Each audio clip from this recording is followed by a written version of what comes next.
Hello everybody and welcome to another episode of Rinzie's Ultimate Decades Challenge. We are currently in the year 1335. We had a lot of birthdays last episode and we will have a few more this one. And we also had a scare because we nearly lost Maple and I was devastated, but George managed to successfully plead with her. I have a couple more birthdays due this episode, but I should be doing a little more focused story-wise. I did want to do Sophie's stuff last episode, but didn't get a chance because things got chaotic. So we will get into that this episode, and then starting next episode, we'll be paying the royals a visit. So after the last episode, I was spending a few sim hours just playing around just because I miss this save file so much. And Shifra was actually in the neighborhood, and so she came over.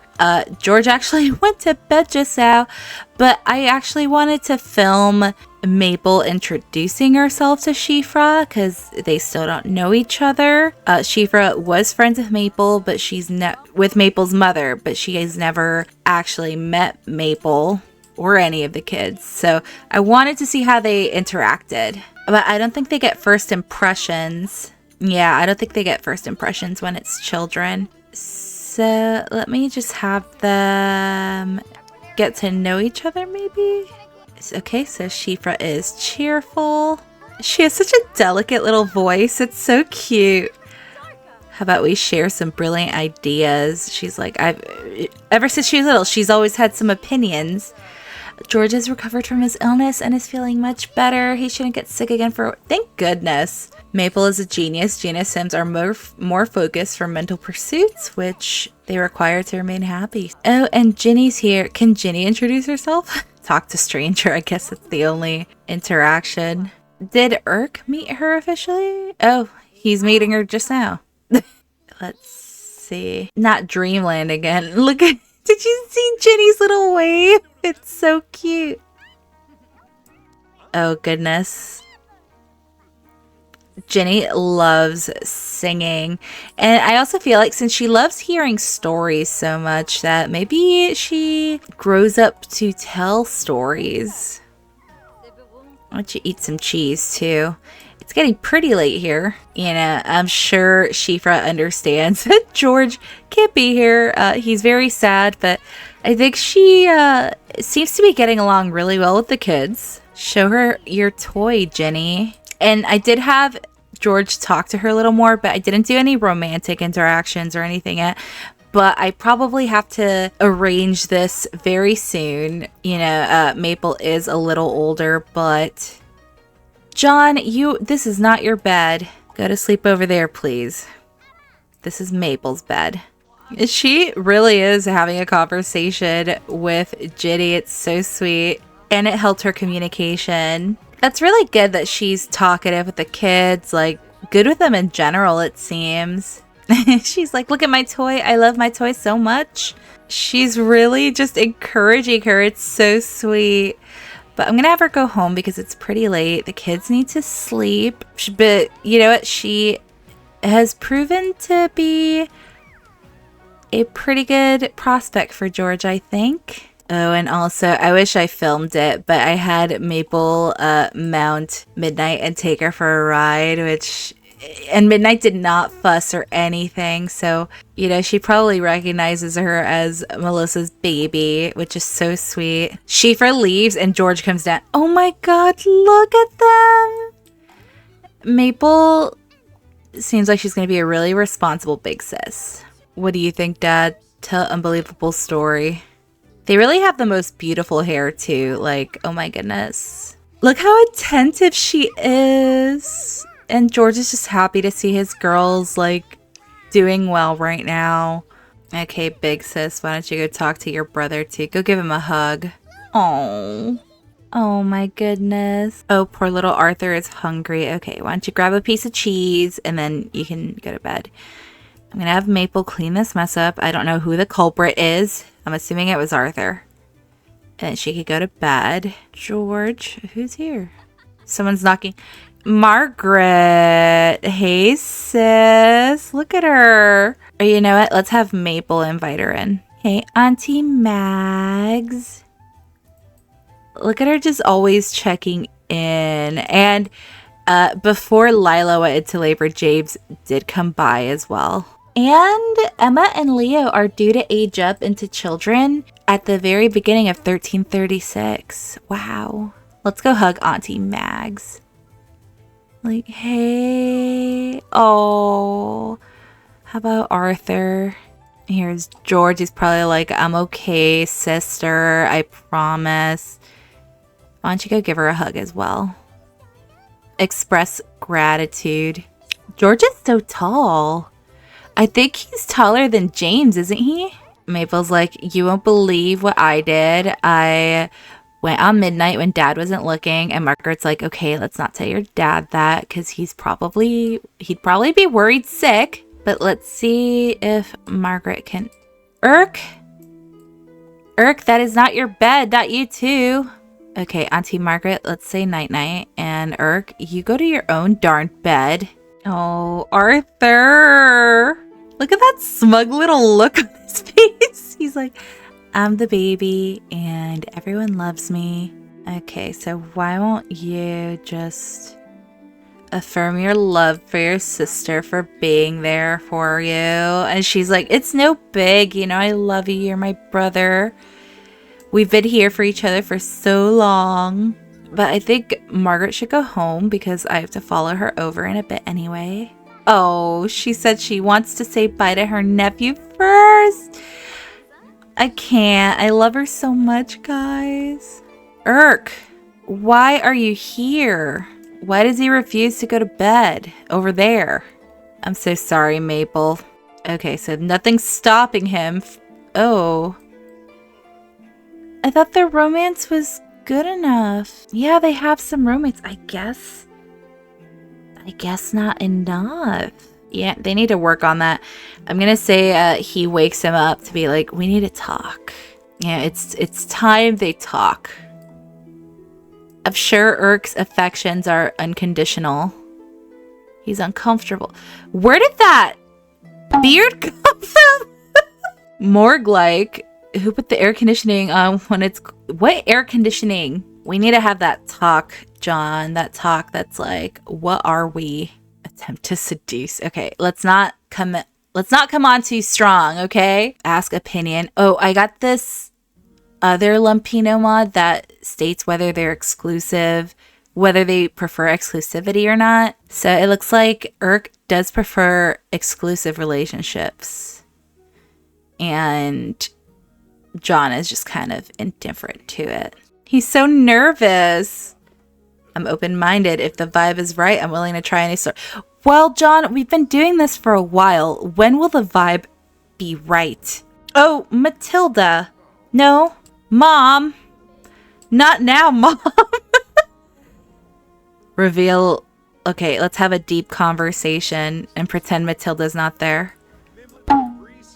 John is like, Mom, I'm doing something here, please. Oh, they technically haven't had their first kiss, which isn't right because they're woohoo partners. Okay, so I'm going to take this as, you know, their deep conversation went well. So John is accepting the kiss, which is great. Okay, compliment his appearance. I like your beard. Your beard looks real nice. Love in unexpected places. Irk has known Jonathan for a while now, but somehow things are different now. Irk had always thought that he would recognize his soulmate from the moment he met him, but it turns out that love was right under Irk's nose all along. Guys, okay, so I also got the soulmate mod. That's a Jane Simpson mod. So you basically can find your soulmate with this mod. And I guess the feeling that Irk had since he first met John wasn't for nothing. So there's soulmate. Oh, guys, found the one. Jonathan can't believe it. It didn't even seem possible, but he has found the one. Oh my God. I didn't expect this conversation to go so well. Found the one near the one I love. Wow. This is beautiful. Mom, Matilda, I'm gonna need you to go. So it's good that Irk talked to him because now look. Okay, they're getting a little... Oh, okay. Let's do a little hand holding. Like I found my soulmate. Hold me closer. Wow, the love language of touch from Irk just made that moment truly magical for Jonathan. It has Jonathan pondering the joy of a tender caress or the comfort of a warm embrace from a beloved sim. Is this a moment of realization that Jonathan likes physical intimacy? Yes, I am like swooning over these two. All this just to get them to sleep in the same bed. Okay, so give him a kiss. Midnight! Midnight, please. Please, please go away, Midnight, please. The way she just bolted it. I can't. Listen. Okay, thank you. I'm gonna lock this. Okay, let's ask to be significant others. Midnight will not mind her own business. What a chismosa. Okay, they are now significant others. Okay. All right. They're going to do the deed and Irk can finally sleep in bed. John wants to hold hands with Irk. That's so wholesome. And Irk wanted to woohoo. Well, look at that. That is not your first time, technically, storyline-wise. Found the one eternal bond when you woohoo with your soulmate. It's not just physical, it's emotional. Perhaps ethereal. Very nice. Okay, they... Oh, no. Love lumps. I guess it was a little too spirited. Okay. So these two have finally got their act together. Thank goodness. I'm so happy about the soulmate revelation. Honestly, I wasn't expecting that. So that's awesome. So let me go check on Margaret and her kids. Okay, we are at the Adler Gilmore residence, and Leofwood is here with his baby girl. This is the first time I spun in and an infant is not on the floor. This man, I have no words, honestly. These little kids are convening over here. The first set of twins is due to age up in the next sim day. I am excited and also worried. Okay, but I am here to check on the babies and hopefully age them up into toddlers. And there's Leah Flynn with the other one. I say other one affectionately. Oh my god, Margaret. Margaret! I see the look she just gave him. Okay, so let's just rip this band-aid off. Let's start with... I forgot who was born first. I think Leonora. So Nora first. Okay, and little Theo. Okay, they get to be Todds. Oh my god, we have a house full of Todds. Leofin, why don't you help little James? He needs his diaper changed. I thought I hired a nanny, but I'll deal with that another day. Oh, here we go with setting the babies down. They're like, Father, help. Mother. I'm removing the cribs. Okay, so Leonora is a little angel. And Theo. Oh my god, stop picking up the baby, Margaret. I am begging you. Okay, so Theodore is also an angel. Oh my god, he looks just like his dad.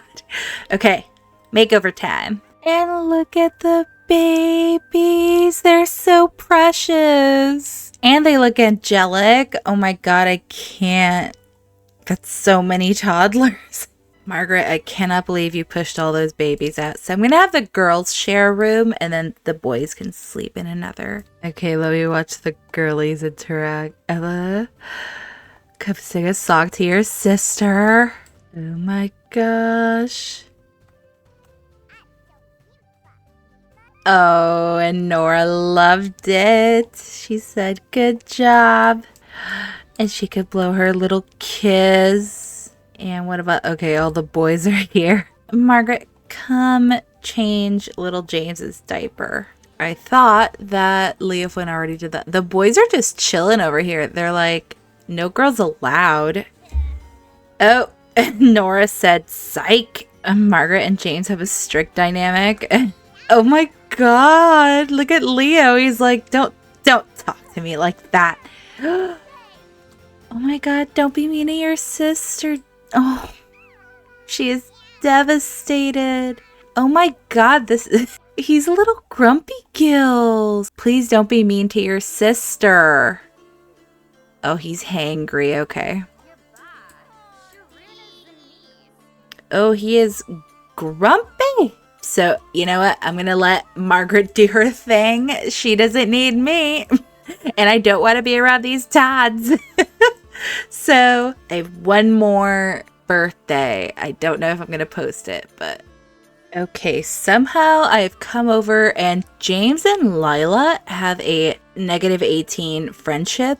Their romance is fine. I am so confused. And there's James with little Silas. You know, when I was taking little screenies of him holding his babies, he was making a stank face. So I'm like, did I miss something? But I've got a roll to see if they become young adults. I'm concerned. Is there trouble in paradise? Okay, so let's roll for James. James is fine, and now Lila. Okay, so they both get to be young adults. So let's figure out... I don't know what's up with their relationship. She also apparently doesn't like the Earl. Whoa, where'd she go? Okay, so she is a musical, proper, and heartless. How could you be so heartless? These Sims truly have no heart. They do not feel bad for anyone or anything. They feel no empathy. It's hard to understand how a Sim can be so heartless. Oh boy. I guess we're spicing things up here. Realistically, not everyone's going to have a fantastic relationship. Just like Belle seems to be a little bit of a B word to some people, but she clearly loves Greg. Okay. So we've got little James, who is erratic. He is cowardly. Yet he is sincere. Interesting. I'm just going to give them both the musical thingy. Okay, what happens if he serenades her? Okay, like, listen to this song called Black is the Color of My True Love's Hair, and that's you. Oh my god, he's actually playing it. I didn't even choose this song. Honestly, this piece broke my heart. You know, initially I didn't plan to like put a backdrop of James's moments while little James played this song. But you know what? I'm so glad I did, because it is easily like one of my favorite things that I've ever done in editing. And it's not even something that I considered to do until I was editing the video. And I was like, you know what? I think I should go ahead and put these slides in here, and I know you guys really enjoyed it too. So I think James's goodbye episode is probably the proudest I've been so far in any of my episodes. I've been proud of Betty for many reasons, but yeah. Okay, little James. Their romance is just fine, but I gotta figure out how to make them tolerate each other, I guess. And of course, here's little Melody, who is just beautiful. And like Greg and Belle, Melody has her dad's hair, and little Silas has his mom's hair. And she got her dad's freckles. I can't. Oh, she's returning the favor. She said, let me do you one too. What happens if I put serenade? Oh, he was about to. That is a romantic interest. I'm so confused. What is going on with you two? Yeah, I'm loving this little James makeover because he does look older. So I'm going to go ahead and just leave these two here. You know, trouble in paradise, I'll take it at this point. I'm not going to try to fix it or cheat it. But yeah. Okay, so we have switched households, and we are actually at the new and improved Cecil household. I found this home in the gallery. It's actually by Plum Bob Kingdom, who has an incredible modern save file. I was actually in that save file in my last Crystal Creations episode. So the exterior I've kept pretty much the same. The interior I changed with my own medieval CC and whatnot. The reason we are at the Cecils is because ever since Matilda died, I do believe that Florian consistently does check up on his niece and nephews, because he and Matilda were really close, and he does have a soft spot for them. He is the current Baron. He is married to Sybil Capet, which was pretty much marrying below her station since her father was the Marquess. And on top of that, with Margaret's place in society now, she has been able to keep in contact with her uncle a little more. So I imagine she does visit a lot, and I feel like she did have a few discussions with her Aunt Sybil about Liliana and Sophie, because even with Liliana's position, she is of very low nobility because her father is a knight, but the title of lady is more of a courtesy title, I think. So since Liliana and Sophie, who are neighbors, have always been close, and Orla and Miriam have been close, I think in talking to Sybil, they decided that the girls and Margaret's cousin, Talia still has not gotten pregnant, by the way. So Margaret's cousin Amelia, who looks like a Cecil, would be really good friends and would sort of spend their early teenage years learning the ways with each other. So the Cecils have actually taken in Sophie and Liliana as wards. So they are staying at the Cecil home, and this is actually their governess. And the role of governess you can hire with the Regency romance mod. So her name's Colette Petty. As soon as she comes in, the girls start listening to her, so I had to pause it. And this is little Benedict Cecil, who is Florian's son and looks like a Capet. But I'll give you guys a little tour around the house. So Talia's here. You walk in. This is the entrance. Even though the Cecils are of lower nobility as barons, they have a lot of money, and they've always had a lot of money. And whatever money Beatrice had as the baron's widow and the duke's widow, because Emmanuel died, pretty much all went to the Cecil household. So, of course, here are the two Cecil kids. Talia is wandering as well. She came with her mom. And then you've got the dining room and a little sitting area. I tried my best. This is one of the maids. I used Little Miss Sam's live and service mod. So she does live here. Her name, I forgot. Her name's Madeline. So she is one of the maids. And I'm using one of the Simverse replacers for the Korea outfit. So she does automatically come with that instead of a more modern maid outfit. Of course, you guys know Miriam, Sophie, who got a bit of a makeover. I think Margaret, she does dress up a little more refined whenever there are noble gatherings, but she would definitely find that clothing very restricting. Whenever she's at home, she does wear the more comfortable, like, peasant vibes. She really is nonstop mourning. She's always wearing her mourning attire, and I don't blame her. She had a family die back to back, so she gave Sophie some nice little pieces of clothing. And of course, here's Miriam. There's Sybil Cecil and Uncle Florian, who has aged considerably.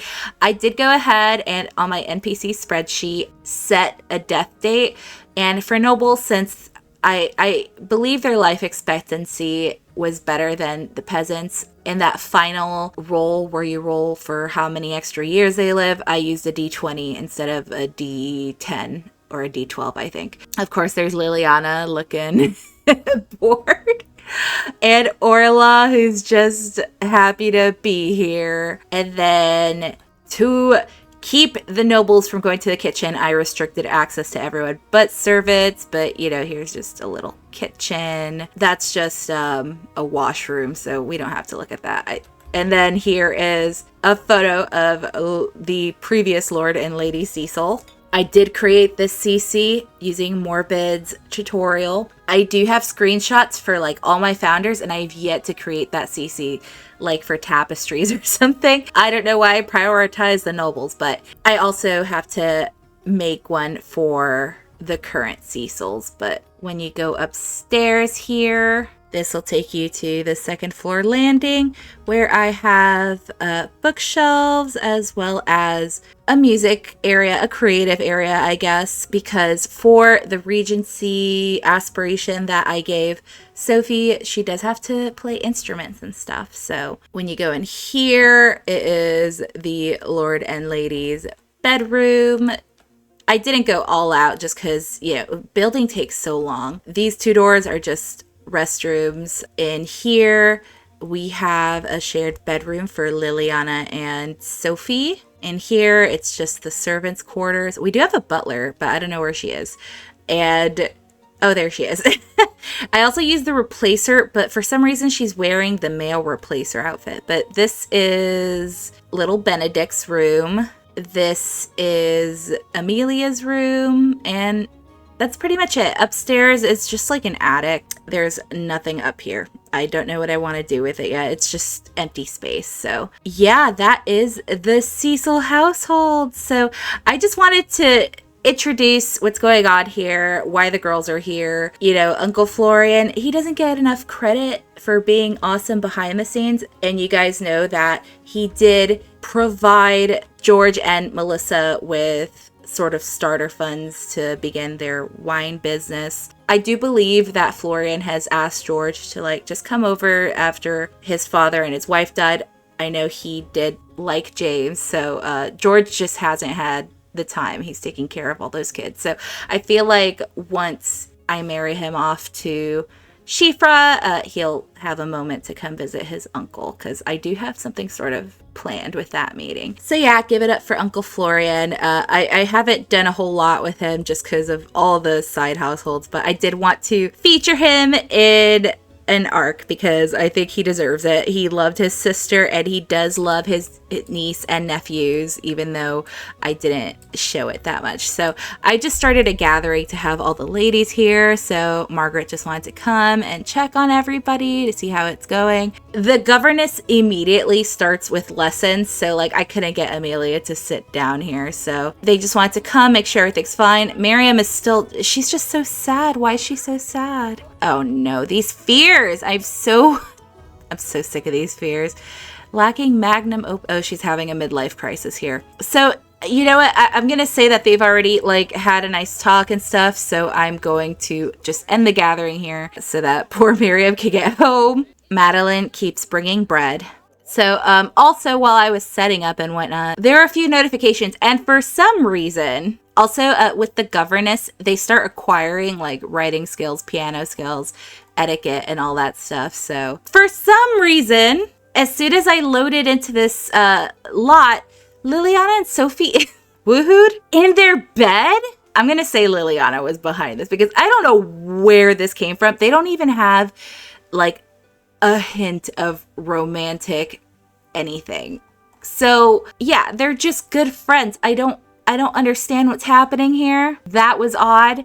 And then we got a little Mary Poppins reference when the governess came. It says, "Hello, I am your new governess." Her name was Miss Brothers. I changed her name because her name was Princess Brothers. And I was like, what?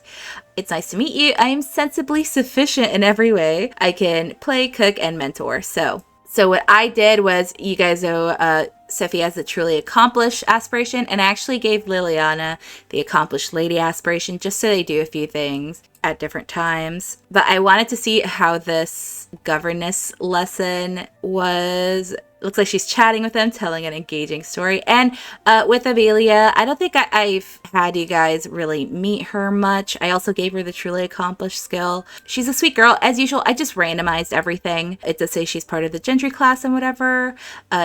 She got the whimsical and cheerful trait. So she's a sweet gal. I want to say that because Sybil married lower than the status she was born into, it was more out of love, and also because I don't think her mom had any choice but to accept it, since she would have been a hypocrite if she didn't, given that she married a knight immediately after Hugh Capet died.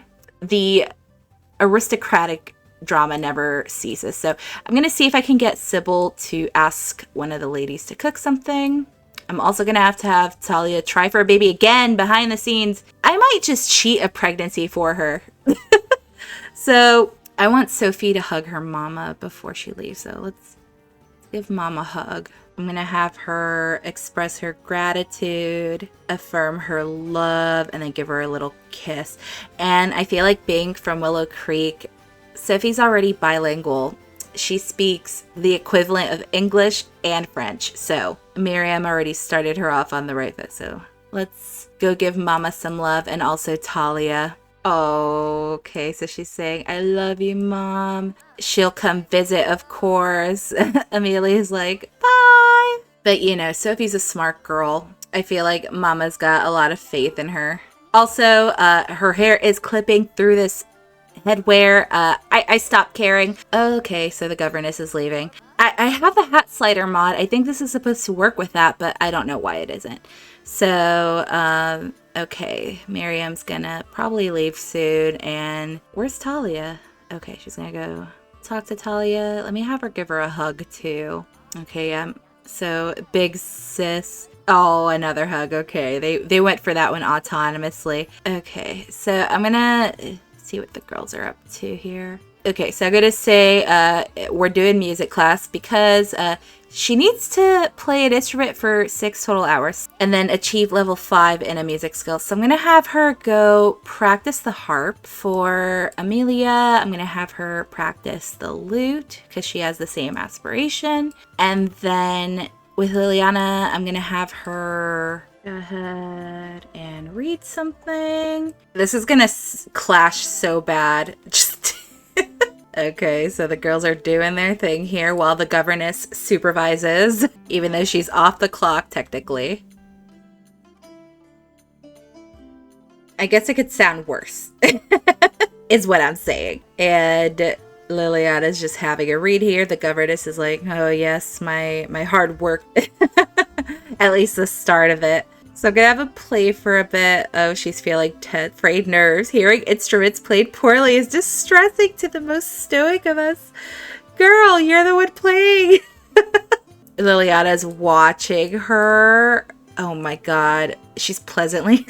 You know, with all the stuff that's happened, I'm surprised I'm not more shook by this. But, you know, it's something that happened. Near misery from evil trait. Evil sieves greatly enjoy reveling in the misery of others. Girl, calm down. Just sit down and read, please. And then how's Sophie feeling? She's pretty... Yeah, she's got a deep connection. So kind. From a friend expressing gratitude. Pleasantly. I can't. The stressies. Sophie usually respects the authority of her older family members and follows the rules. Okay, I just lost it. Musical insecurity. It's hard to improve your musical abilities when you're playing irritates everyone around you. Girl, you'll be fine. Oh, and another instrument I have here. Listen, Jane Simpson comes through with the mods. So she actually has a flute mod. And I want to see how that looks. Okay, so she's played for 1 hour. I want to see how the flute playing looks.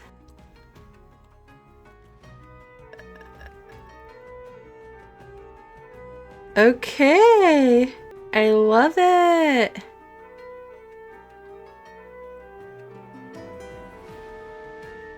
Anger management. Sometimes I just get so angry that I don't know what to do with myself. How can I deal with things when I can't even talk it through with someone? Okay, so she asked Florian. Okay. And it looks like the parents are gonna go check on the kid. Dad's gonna go chat with Benedict. Sybil's like, okay. She's like, okay, I see the vision. Okay, the meal is ready. She has set it down for us. So I'm going to have the girls stop playing music. Amelia's so over it. She's so embarrassed. They're so insecure about their musical ability, so everyone is hungry. So let's go eat. Okay, so everyone's having a meal with Florian automatically sitting at the head of the table. Love that. Everyone looks pretty satisfied. Yeah, I think Florian's just telling the girls that they did a great job. Who's here? Who's that? Oh my god, it's Giselle! And she's pregnant? Hello? Giselle, can you not raid our pantry? Okay, I'm gonna have her come eat a serving. If you guys recall, Giselle is the youngest Capet, and she actually married Quentin, who is Cassian's little brother. And she's pregnant, apparently. I did not know that, actually. So that's cute. I guess she came over to say hi. I assume she and her sister get along. I think Sophie might be a little starstruck. She's like, this lady's married to a royal. So let's do a friendly introduction. Liliana too. She's stressed. Unwanted pregnancy. Oh no. Dang, okay. Maybe her first pregnancy was super rough, but okay, that's so sad. How was the first impression?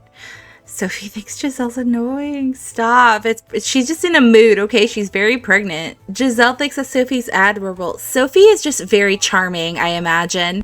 And of course, I just wanted to do a quick recap that I'm really sad about. So Ida did go into labor. She had a baby girl and named her Isabel, and Isabel's rolls were fine. She has made it through infancy. And then I also got a notification that Gwen was in labor, so she of course surprised me. At this point, I shouldn't be surprised. And she had a baby boy, so another one of my awesome longtime viewers, Alien Cell, suggested the name Bjorn. And then again, something is in the water because Gwen gave birth to another baby, a girl, who I also took Alien Cell's suggestion and named her Olive. So I rolled for Gwen. She was fine. I rolled for Bjorn. He made it through his baby stage, but unfortunately he did not make it to his infant stage. And when I rolled the death wheel, he died of SIDS. And then poor Olive, unfortunately, did not make it through her baby stage. And when I spun the wheel, it says she died of suffocation. And as a twin, I guess that would make sense. So poor Gwen has lost 2 more babies. She's still got little Jeffrey, but I imagine this is really hard on her. And when she gave birth, it looked like she had a really small tummy, so probably super fragile. And yeah, so this episode is really fun in general. I really enjoyed it. I did go ahead and just continue with the outro, and I sounded so much happier, so I'm gonna cut back to that to sort of lighten the mood after having to deal with this. So I think I'm gonna go ahead and end it here. I want to end it before the year ends because the next sim date will be the next year. So I do have a few things planned, including some stuff with Sophie, of course. I think that it would be a fun time for Queen Ida to host a nice little ball. But I wanted to have a ball because the Regency mod also has like a cool ball feature. There's still a lot for me to test out with this mod, like etiquette training and whatnot. So I'm really excited to dive into that. This was a really fun episode and I'm really excited to see where this takes us. I'm really curious about why the heck Sophie and Liliana had a moment. But there's no romance, so maybe Liliana's just being dastardly about it. I don't know. So let me know what you guys think. I'm really happy to just do something with Florian too as an extension of Matilda, since I didn't really have him in the series much. So we'll see how things go. We'll see how we progress from here and how Sophie handles the life of a lady. So thank you guys. I hope you have a great day, and I will see you for the next one. Bye!